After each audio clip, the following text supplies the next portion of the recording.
In any case, when I was 28, to make a long story short, some friends of mine gave me a copy of the Quran. And one night I was sitting in Diamond Heights, my apartment in Diamond Heights in San Francisco.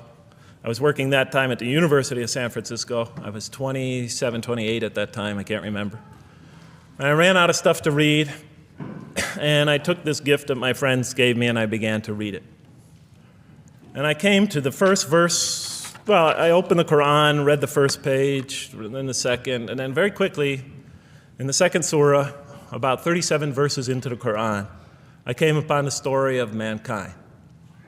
And I have to admit, I read through it very quickly. It was about 9, 10 verses long, story of the first man and woman. And I recognized some of the details. It was similar to what I had learned when I was a child, but I noticed that there was something wrong. It was apparent to me that whoever authored this Quran, of course I wasn't a Muslim at the time, so I didn't have any idea who that was, whoever authored this Quran clearly did not understand the real meaning of the story, because they had obviously gotten the details confused. They didn't even understand the whole purpose of the story.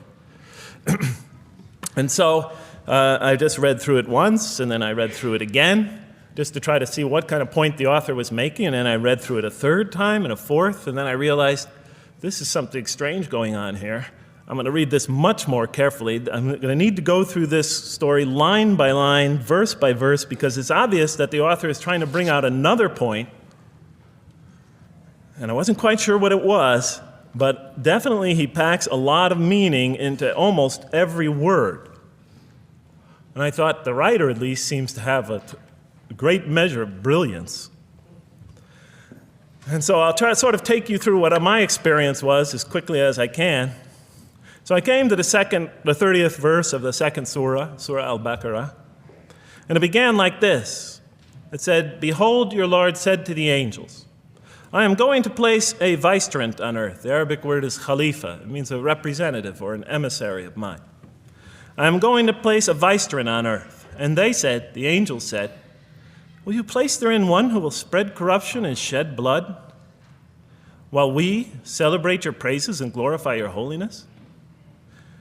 And God said, he said, "Truly I know what you do not know." See, that's the verse that hooked me. That's the verse that caught my attention. That's the one that kept on making me read the story again and again and again. Because listen to the way it begins. "Behold, your Lord said to the angels, I am going to place a representative of mine on earth, a vicegerent of mine, an emissary, one who acts on my behalf." I thought, that's not the way it goes. You're not supposed to be placing man on the earth in some positive role, some elective office. You place man on earth as a punishment for his sin. Clearly, I knew the author didn't quite get the point. But still, it was an amazing line. But then I come to the next line, and it said,